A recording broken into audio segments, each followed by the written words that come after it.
When it's all said and done, what do you want to be remembered for when you leave this earth? Mm.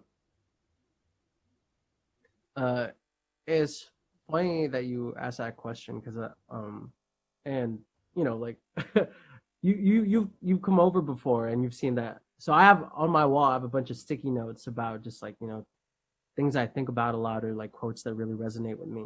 And one of the things on my like sticky note wall is like who's gonna be there at your funeral?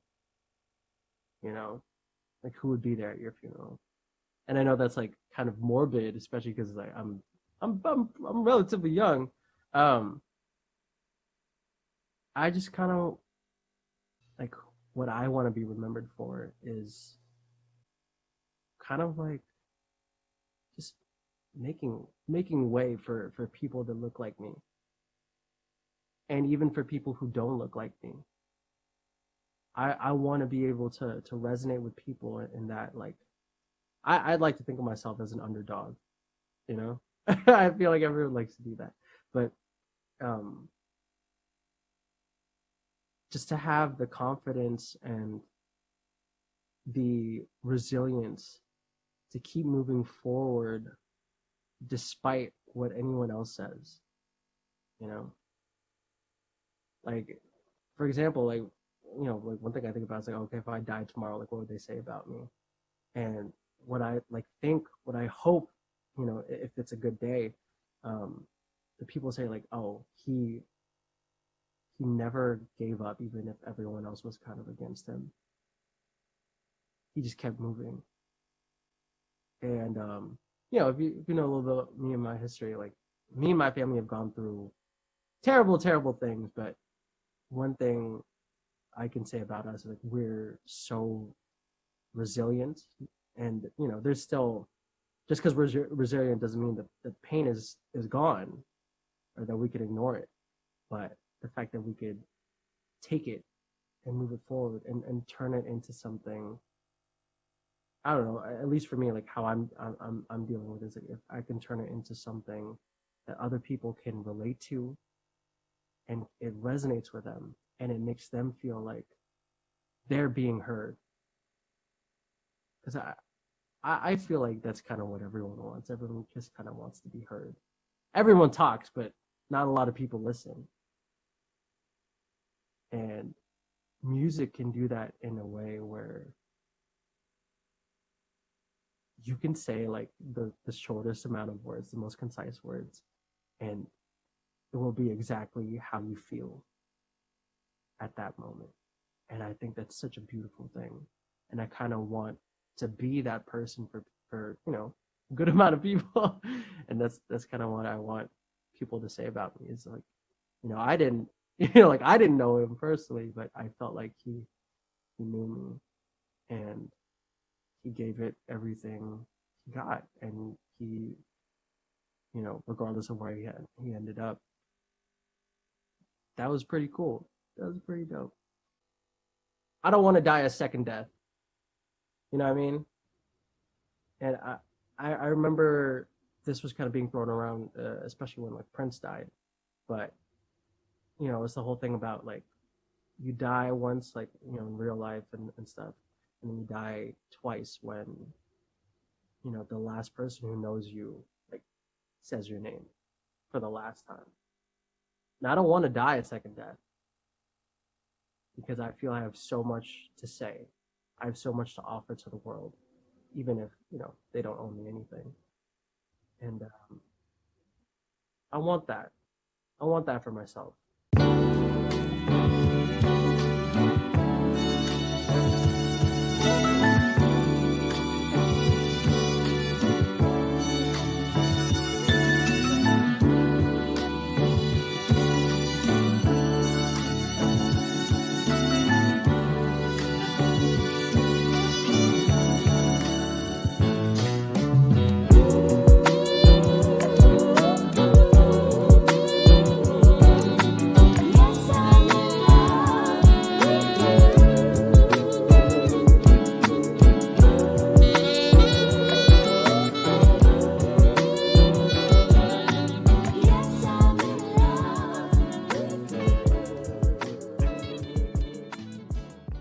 welcome everybody to Around Our Hype, the show where I'm your host, Ronnie Haynes, and I'm here with Fatty, half of 6'5" production crew.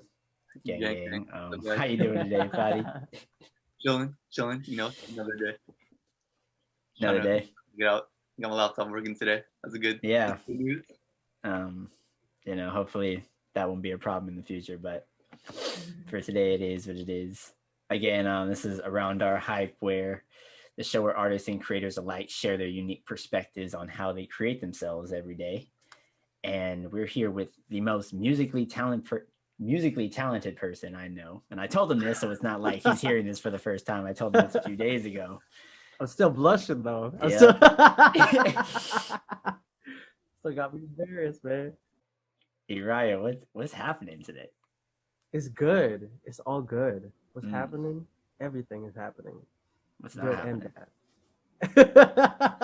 That. I'm so honored to be here. Thank you guys for having me. I'm already a fan of you guys. I'm sure I've told you guys, but I'm a fan of you guys. Fans, I love look the at fact Yes, look at that. that I love the fact that you guys are trying to give more of a voice to artists and creatives in general, and the fact that you guys have this platform, as well as I already, can I swear? Am I allowed to swear? Do whatever you need to do, bro. This is your. I already fuck with Whoa, language, bro. No, I'm Oh. Yeah, I already fuck with the direction that you guys are trying to go in, so I'm all for it. Anyone who does any creative stuff and is very supportive of that, I'm all for it because we need more of that in this world. So. Appreciate that, man. We're big fans of yours as well, and if we weren't, you wouldn't be here. I'm joking. We don't have any prestige whatsoever, but yeah. Again, I think personally you're the most talented person I know musically. You just have so many different avenues you can go, and you're great at all of them. Mm-hmm. Like there's no hiccups in your game. And I've told you this before, but it was like a year and a half ago. I don't think a microphone does you justice. I don't think there's any type of recording software that can actually mimic what you hear live. Because you did this, and I won't spoil anything, but you did this collection of music for us in August of last year, where you previewed a little something, right? For me and Danny. Oh, was that for Danny and I? Yeah, well, you and Danny came over. Yeah. And you didn't have a lot of it recorded. You had about half of it recorded, so you performed half of it. And you recorded, and I was like, "Oh, this recording sounds really good." And you performed it, and I was like, "Oh no! This dude is something different, bro." He's like, "I'm just gonna put a little something together. Like, if it's not gonna be perfect, I'm just gonna." And you just went to I don't know what that was. You went into another zone, and I was like, "I'm getting this for free." Yo, he's really doing all this. And so that's just a little bit of my fandom for you personally. Hopefully it's not weird. I'm not trying to make it weird or anything. No, I'm not going to stalk you or anything. No. I'm just no, I don't know, man. I appreciate all the compliments, all the support and stuff. And honestly, I kind of don't remember you saying that to me, but that's good. No, I appreciate that. It's just weird for me to just get compliments because I don't know, I don't know. It's I'm just weird about it, I guess. But I appreciate it in the sense that I'm glad that you feel that way, especially for live performance, because that's something I have been wanting to do, and that I have been doing for years. I've been working on it for so long, and for that to come through and for you to be able to see that and be yo, that's it, that validates me so much, in the work that I've done. It's so affirming. Because when I first started doing, this music stuff, and I really, I've always been about music, ever since I was a kid. But I didn't really take it seriously until about 6 years ago, more or less, right? And I was new to producing and recording and stuff, because I've always kind of done my stuff like how I honed my craft is like in South City, South San Francisco, where we all kind of grew up. There was so many open mics. Like there was open mics going on like a ton. And I would just go to each and every one of them and I would like just perform, and then I would see other people perform, and I'd have other people record me, and I would just compare myself to like how I performed to like the people that I envied, that I was looking up to at these like live performance shows. I was like, man, like I gotta be better. And so I kind of explains why I don't have too many friends, but I spent a lot of time just like in middle school and high school, just like at home, just trying to get better. And that's kind of like the reason why I did a lot of like YouTube videos then. It was kind of just more for me as like a marker. I was just like, okay, like this is where I'm at right now. So where does Iraya come from? Oh, cool. Raya, so I, for people who have been kind of like following my music for years, I changed my name very recently. And, so a few of the reasons that, like, one, I kind of really didn't like my old name, kind of didn't fit who I was. And there was already another person with that name in the Bay Area who's like very prominent. So I used to go by like J. Anthony or whatever, right? And there's a pretty big J. Anthony already in the Bay Area. It's like probably not the best thing to be, if I come out like, oh, J. Anthony, and they're expecting this like, really cool, slick, like, rapper dude, like producer, artist who like, collaborates with like Kehlani and whatever. And instead they get this small Asian dude. It's cool, but continue. Anyway, so Raya came from I was conversating with my friend, like one of my closest friends, Jamie, and I was telling her, I was like, yo, like I really don't like J. Anthony. I need something new. And she like, was tired of me complaining. So she like sat me down, like made an Excel sheet. I was just like, all right, I'm gonna invite a couple friends, or we're just gonna go through names. And just me and her would just like kind of go back and forth. And eventually she stopped on and was like, yeah, like, oh, I was thinking of naming one of my kids like Iraya, so with an H. And I was like, yo, that's kind of nice. Like I was like coming into frames like, yo, what's that? You know what I'm saying? But that, and the dopest thing was like it comes, the name Iraya, one, it was already taken, so like, whatever. But the name Iraya itself is derived from ancient like Tagalog, so like ancient Filipino language, which I already thought was like really dope. And even more so when she was explaining Iraya to me, she was saying like, oh yeah, it like roughly translates to like fruit of one's hopes and dreams. And as soon as I heard that, I was like, that's it, because like it means something great. It means something that I totally fuck with, and it's like dialogue, and it's like, yeah, I'm about it, like that's my heritage right there. Of course, I couldn't get Iraya because there was actually someone in the Philippines named Iraya as an artist. So I just took off the H, and it looks cool, and it kind of fits in with my real name, Jeremiah Iraya. It has like the same Aya, and like I don't know, it looks aesthetically pleasing. And as soon as I, like if you think of like names, I don't know if you guys like try to do nicknames for yourselves before, but like you write it down, and then you like look at it and you're just like, yo, this is it. That's the this one. feels Yeah. right. Yeah. Mm-hmm. And I knew it was great when I like finally did the change, right? And like I happen to have like a show like within the next couple of weeks or so, and they like kept referring to me as Iraya. Because back then when I was still going by J. Anthony, and people were calling me that, right? I just like I wouldn't respond. like everybody was like, but when like they'd be like, hey, like that's you, I'm just like, oh yeah, huh. You know what I mean? And like that should never be the response, you know, because the name has so much meaning into it, True. especially if that's your like artist name, that's your stage name, like people will gravitate towards that. And if the artist himself, like him or herself or themselves, like are just like meh, then what is that supposed to tell, you know, the audience or like the people who really fuck with that artist, like about that name? And so yeah, when people refer to me as Iraya, I was like, like this is cool. Like it's just close enough to my actual name, but far enough. It's close enough to my actual name that like it feels right, you know, and I can respond to it.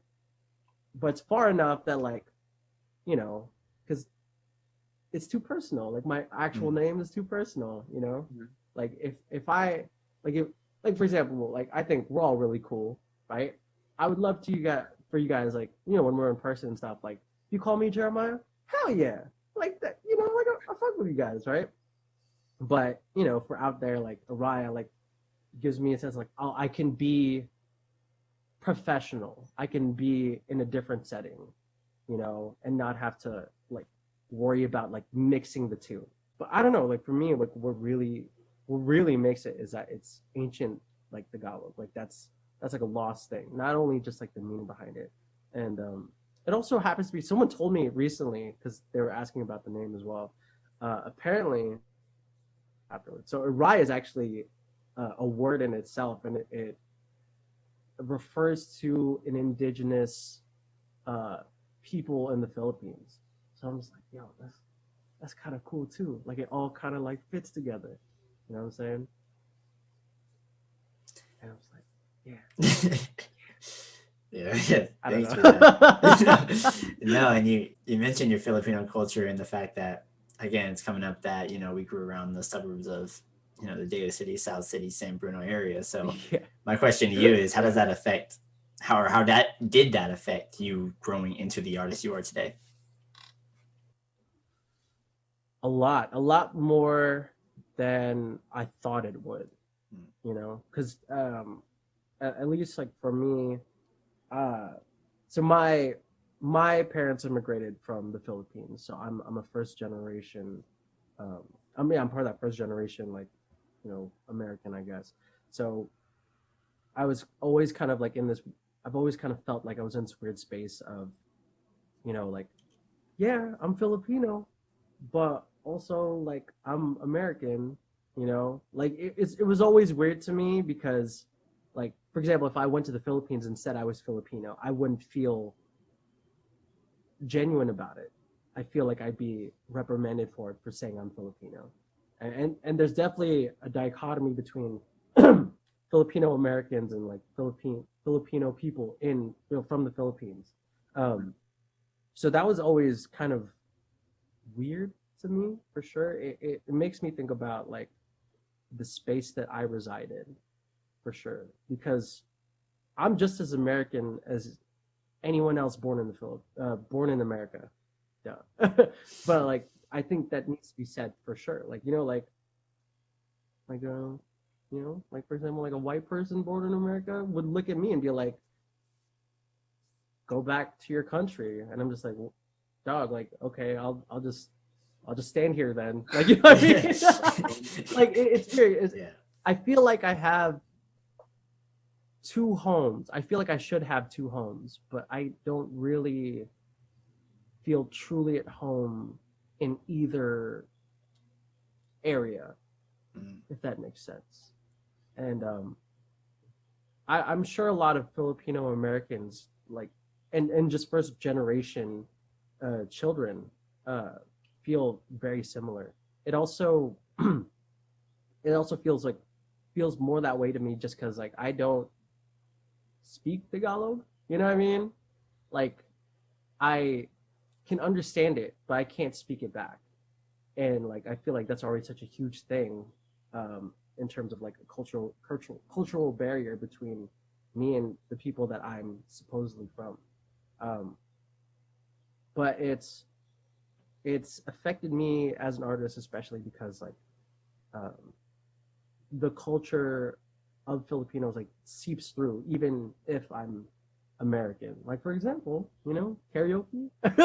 It's a huge. I mean, that's really an Asian thing, like that you see a lot in like Southeast Asian countries.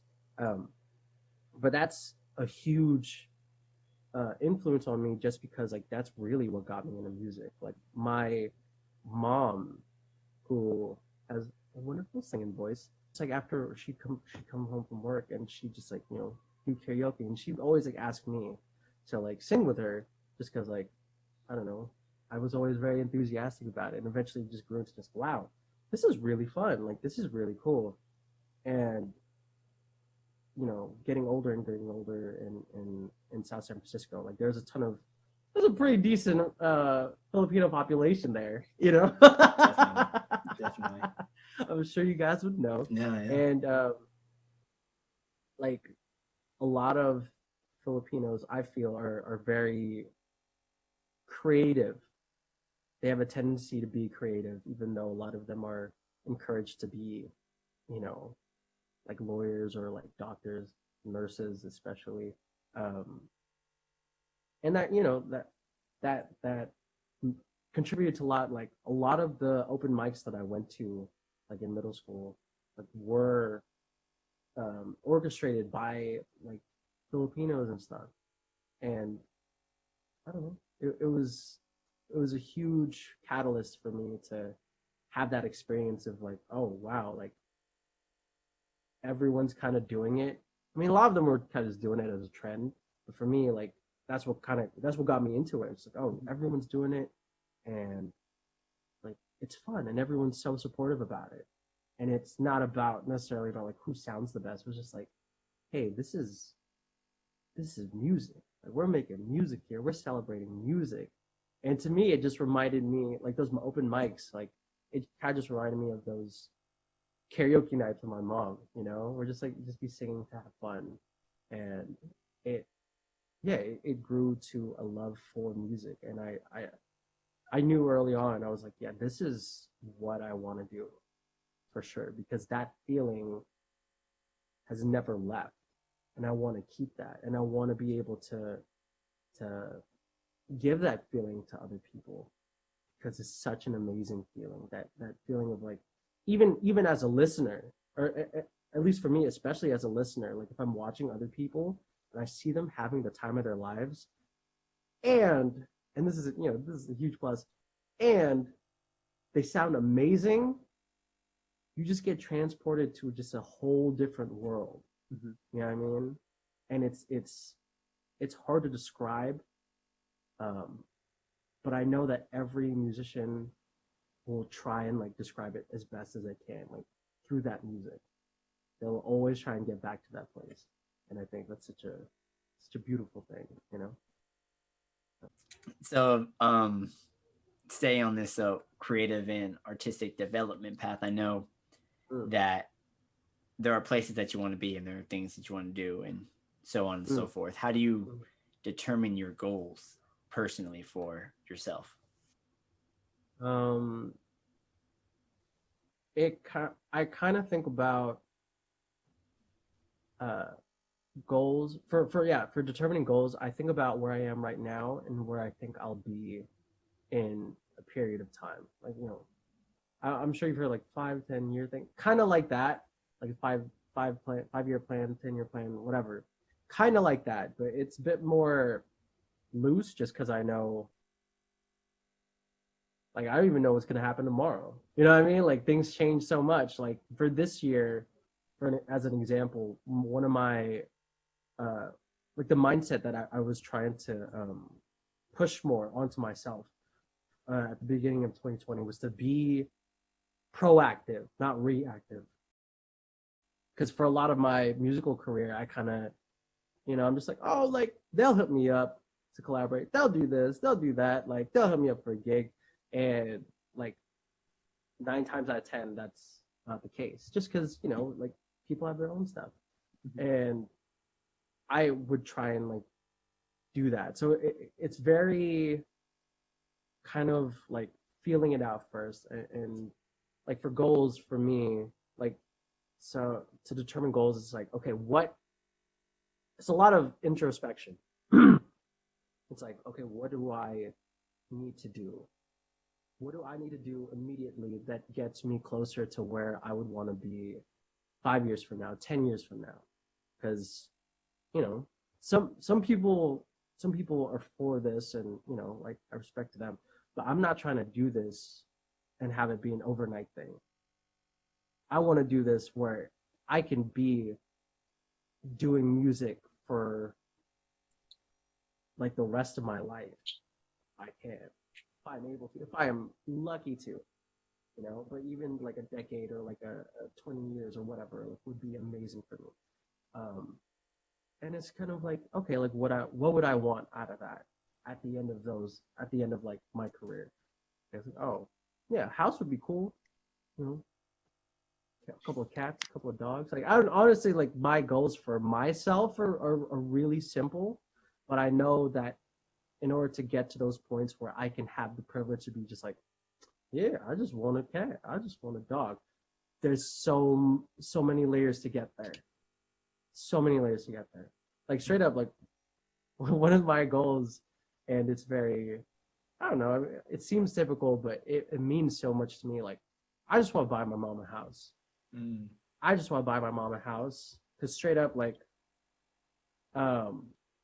me and my family move around a lot, like a lot, and it sucks, because it kind of plays off into that thing where just like, again, I feel like I don't really have a home, because it's always just like, okay, like, yeah, this is cool, this is a nice spot, but also, like, we might move in like a year again, or like 6 months again, and it's tough. And so, like, for me, I'm just like, yeah, like, I want to get to a point where I could just, the first thing I could do is just buy my mom a house, because I also know, like, I don't know, like, my mom's so selfless that she, like, even now, just like, yeah, just stay with me if you want. Like, she's never been like that typical Asian parent where just like, oh, you have a curfew, you have this. She trusts me, and that I know the right decisions to make. And actually, I was, kind of a troublemaker back in middle school. Not really, not like, I'd like go to like get caught by the police or anything, but like, I would definitely get in trouble for sure. But yeah, really just thinking about where I am and where I have to be is like how I determine my goals, and the end goal stays the same. What changes is how I get there, and that changes a lot. Like, like this year is a ton of stuff that went on, and so how I'm trying to get to where I need to be change. Like, for example, I had so many live shows lined up for this year, so many, and it was like kind of big ones for me. Like, a couple of them I had to essentially audition for, and I had to like sell myself, be like, hey, like, I need to be here because I did this and I can do this, and it will be amazing. Like, one of the huge shows I was supposed to do was this Asian American music conference, right? And there was only 6 spots. Like, yeah, it was supposed to happen in SF, and there was only 6 spots open, and I got one of the spots. Instead, I'm just doing a bunch of like virtual ones. So really, the end goal is the same. It's just a matter of just, how I'm getting there. It's a marathon. It really is, It is. It's a marathon, and like, for me, I always see the finish line in sight. The only difference is like the path changes all the time. And it's just a matter of just like, shit, like, you just gotta keep going. Honestly, keep going and adjusting. If, like, yeah, exactly. Even if you're not even on the path, like the visible path, you it's always within sight, though. That's how I feel about it.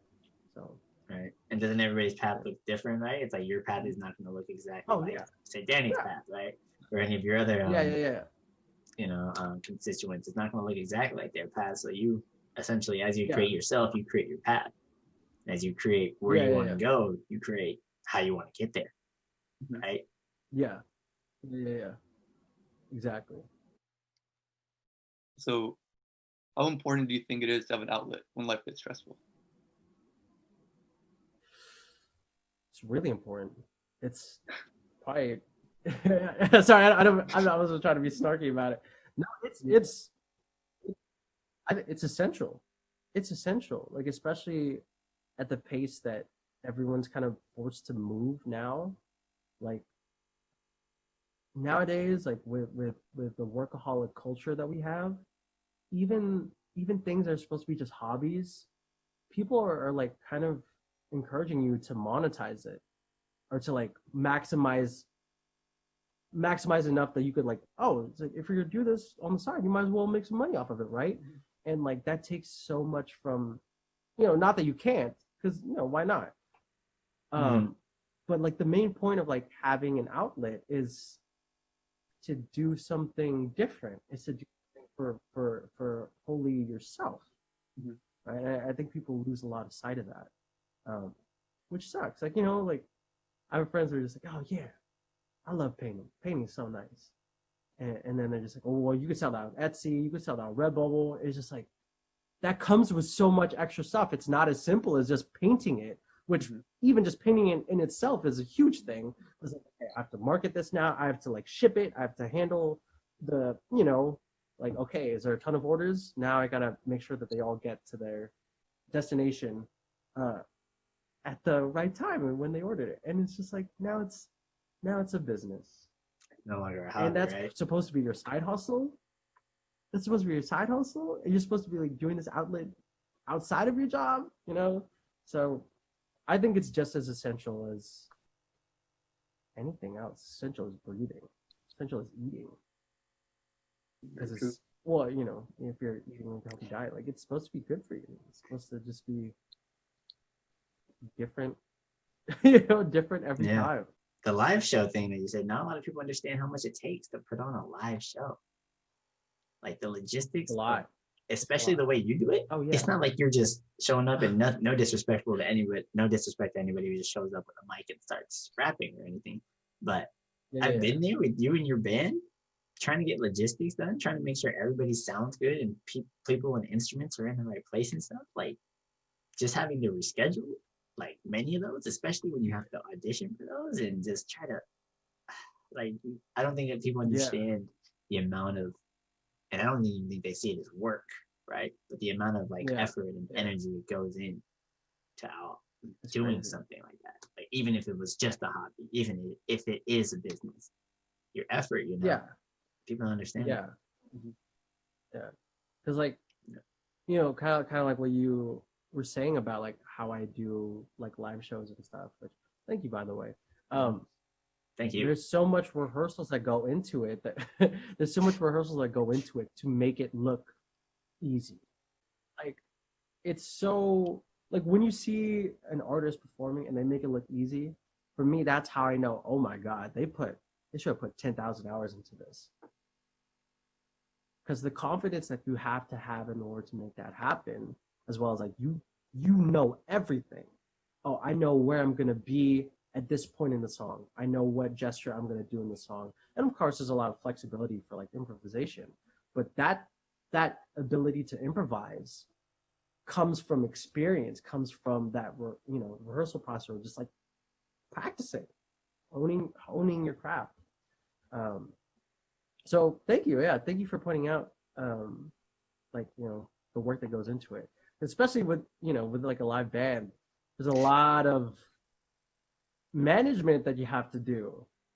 Because you're just like, okay, what's everyone's schedules look like? Especially at this level where, like this isn't like the main thing. This is kind of like a side thing for them. I was like, okay, when are you working? When are you not working? When can you come through? Oh, only this amount of people can come through this. Okay. And then it's also like for me, because I'm writing all the songs. I'm writing all the songs, giving all the parts. So I'm just like, okay, how can I teach it to this person real quick for this instrument? You know what I mean? As well as like making sure that everyone's engaged while I'm like, let's say this person, for example, is like having trouble with this part. So I have to be like, okay, hey, this is the note, these are the notes here, woo, you know, whatever for vocals. I need to do it concise enough, accurate enough, and fast enough so that way, you know, the drum player, the person playing the drums isn't like, oh, come on, like, when is it gonna be me? And it's like trying to do that in like a span of like what, 2 or 3 hours, which is you think would be a lot, but I don't know, because it's music, you know. It has to sound musical. It can't sound robotic. It can't sound like, oh, I'm just playing notes. It's never just playing notes. At least not for me. It's not. And it's like, you know, we gotta look good while doing it. We gotta make it look like it's easy. 100%. 100%. So why is it important for you to be an ally in the fight for equality? Oh, because it's the right thing to do. It's the right thing to do. Like, straight up. I mean, I could say a ton of other things, and I probably will. I probably should. But yeah, why would I not? Like, I'm just thinking about it, just like, why shouldn't it be equal for everybody? Like, why shouldn't everyone have the same rights? Like, like, who am I to say, hey, that person over there, yeah, shouldn't have the same rights as you and I? Why? I don't know. He, she, they look different. I don't know. They, you know what I mean? Like, it just doesn't make sense to me. But even more so as to why I want to be an ally, and I hopefully I am, and I'm practicing what I preach. I'm a minority, and I'm privileged in that I don't necessarily suffer the same consequences of like systematic like racism, but doesn't mean it doesn't happen to them. You know, for me, it's trying to realize like there's a world outside of my own, and for those people, you know, who have it worse than me, well, yeah, that's the thing. Like, some people might just have it worse than me, and just like the thought of that, like, man, I get to enjoy this. I get to have the privilege of like being able to do music. Like, I get to have hobbies and all that stuff. Like, it's normal to me, just because like you know, my mom, who's been so gracious enough to like let me do these things, like gives me that freedom. And you know, because Asians in particular are kind of seen as like, oh, like they're more successful and stuff. Like, I don't get as much flack as other minorities. I mean, you know, Filipinos still do. There's no doubt about that. But like the fact that like like it was just crazy to me. Like, what you mean, like this black man or woman, or you know, they or whatever can't have equal rights as anybody else? Like, why not? Yeah. Like, seriously, why not? It's so dumb, because that's so archaic. And I feel like we should be past that now, but of course that's not the case. And because that's not the case, that's why I want to keep fighting for that. Like, I have to. Because if not for me, if not for the people that I love and care about, who, you know, just so happen to be part of these communities that don't really have these equal rights, then it's for, you know, eventually like the generations ahead of me. Like, wouldn't it be cool if like everyone had like the same opportunities, had the same rights, and they don't have to worry about all this extra stuff. And you know, extra stuff is kind of trivializing it, but you guys get what I'm talking. Yeah, and at the end of the day, it's the right thing, and I will, I will, I will, I will die for that. Mm. Like straight up, like, I will Yeah. die for that. I believe you. I 100% believe you. You know, it's like, Yeah. wait, Yo. you say that.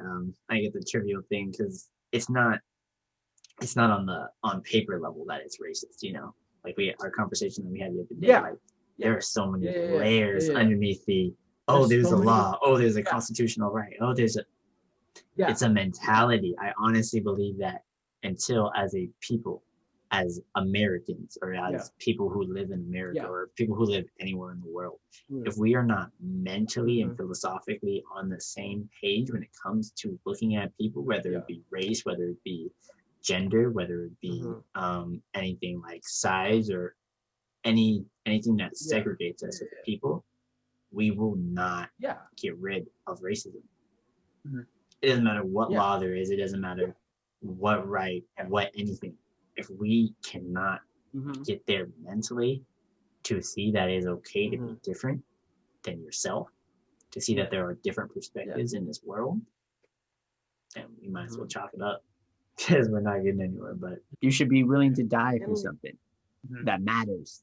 True. That actually matters. Yeah.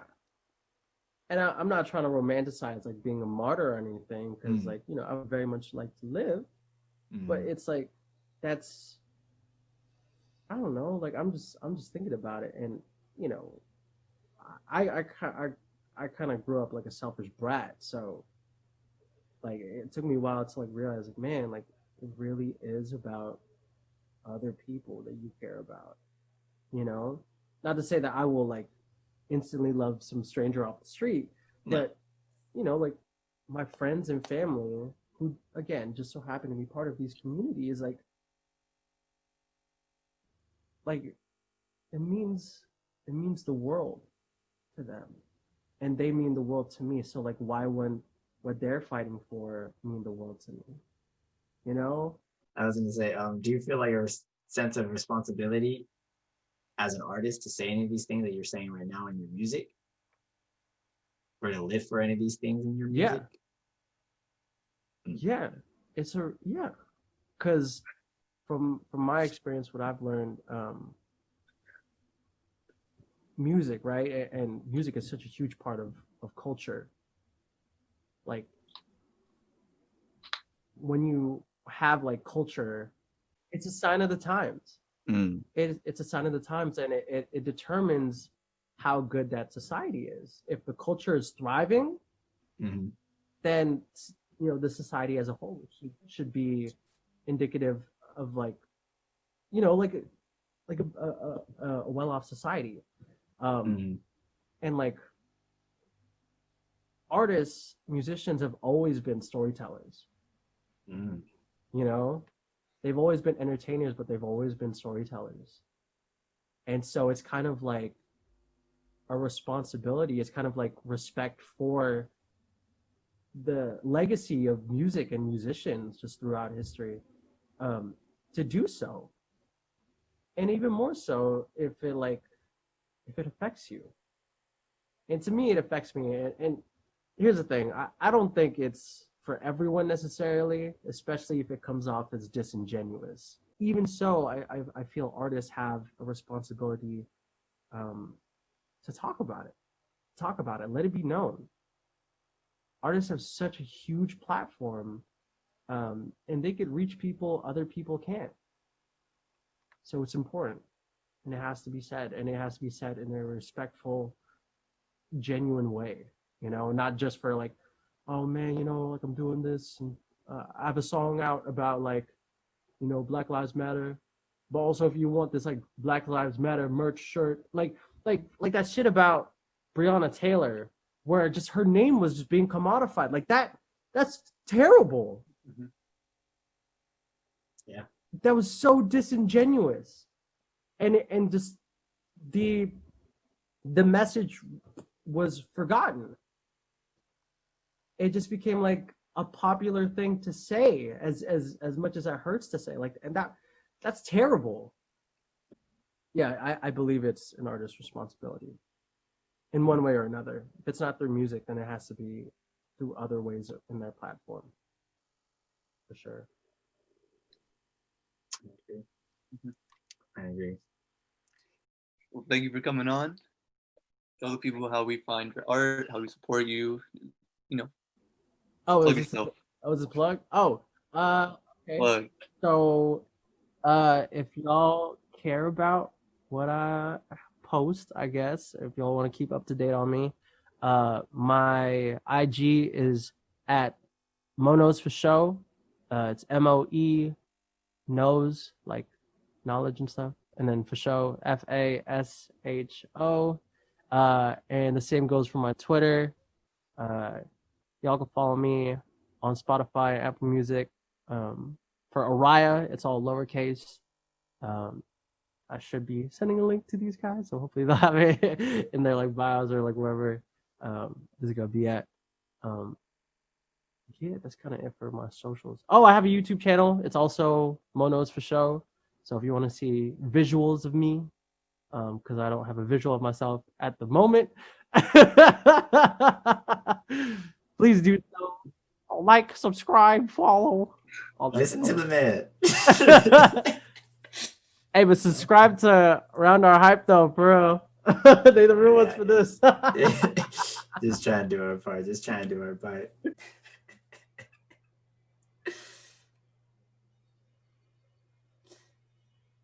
Oh, is this it? Is it my cue?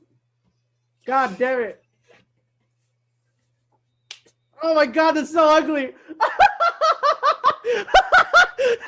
Holy shit, this is terrible. No, I'm crying. I love it. It's so ugly. Oh my god. No, I love it. Probably go ahead and pick a side. I'm gonna choose the right side. Probably the easier way to choose the left. Now that is beautiful. Beautiful. That is oh my god. Where am I at? No one's gonna ever want an autograph from me. This is how it's supposed to look. That's beautiful. I love it. I did like this virtual open mic like 3 days ago, right? And they like, oh, like my name was on there. They showed like, oh, next one up is Arya. Arya, hello, Arya to the stage. They're like, Who the fuck is that? is it from like Jiraiya? You know, like the guy from like Naruto. You know? Great character. All right. Yeah, great character, right? Also, if I'm talking too long, just like let me know. Like I don't want to. I want you to say everything. I didn't ramble. No. I want you to say everything. You feel. Me and my friends were like really studious, so you know, like I was lucky to have that. Yeah. But look at me now. You either, live for nothing and die for anything. Yeah, what is for that? something and die for something and live for nothing. Right? The point is you should live for something, right? Like empathy is such a huge thing. I'm not gonna do that cringy ass thing where I'm just like, oh, I'm an empath. Like I hate it when people say that shit. Like, don't say it, just do it. You know, like anyway. I'm trying to do a little bit of something,